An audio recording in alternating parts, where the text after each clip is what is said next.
અસર જોવા મળી છે। હીટવેવને કારણે રસ્તાઓ સુમસામ બન્યા છે। આમ ઉપલેટા શહેરના મુખ્ય માર્ગો સુમસામ બન્યા હતા। ઉપલેટા શહેરની મુખ્ય બજારોમાં કર્ફ્યુ જેવો માહોલ સર્જાયો હતો।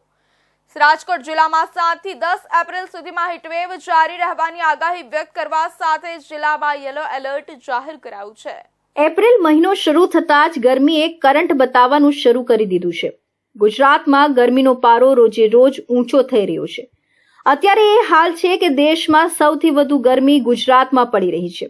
સૌરાષ્ટ્ર કચ્છના વિવિધ વિસ્તારો સાથે રાજકોટ જિલ્લામાં 7 થી 10 એપ્રિલ સુધીમાં હીટવેવ જારી રહેવાની આગાહી વ્યક્ત કરવા સાથે જિલ્લામાં યલો એલર્ટ જાહેર કરાયું છે। હીટવેવને કારણે રસ્તાઓ સુમસામ બન્યા છે। આમ ઉપલેટા શહેરના મુખ્ય માર્ગો સુમસામ બન્યા। ઉપલેટા શહેરની મુખ્ય બજારોમાં કર્ફ્યુ જેવો માહોલ જોવા મળ્યો હતો। હવામાન વિભાગ દ્વારા રાજ્યમાં 24 કલાકમાં તાપમાનમાં 2 ડિગ્રી સેલ્સિયસનો વધારો થવાની આગાહી કરવામાં આવી છે। આગાહી મુજબ સૌરાષ્ટ્ર કચ્છ પ્રદેશમાં મહત્તમ તાપમાન 40 થી 44 ડિગ્રી વચ્ચે રહી શકે છે। સૌરાષ્ટ્ર કચ્છના વિવિધ વિસ્તારોમાં 7 થી 10 એપ્રિલ દરમિયાન હીટવેવની આગાહી, જ્યારે કચ્છ પંથક માટે ઓરેન્જ એલર્ટ જારી કરવામાં આવ્યું છે।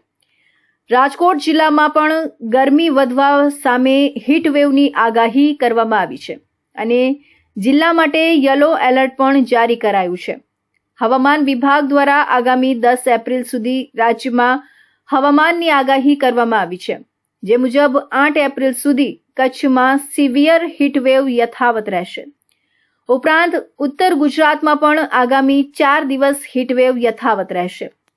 ગરમી અને હીટવેવની સ્થિતિમાં પૂરતી માત્રામાં છાશ, પાણી, લીંબુ પાણી સહિતના પ્રવાહી ગ્રહણ કરવા, બપોરના સમયે બહાર નીકળવાનું ટાળવું, તડકાથી બચવા છત્રી ટોપીનો ઉપયોગ કરવો, ચા, કોફી જેવા ગરમ પદાર્થોનું સેવન ટાળવા, ગરમીથી બચવા પુષ્કળ પાણી પીવા, શરીરને સુતરાઉ કપડાથી ઢાંકવા અને માથું ખાસ ઢાંકવા સૂચન કર્યું છે સહિતની સાવધાની રાખવાની સલાહ જિલ્લા વહીવટી તંત્ર દ્વારા અપાઈ છે।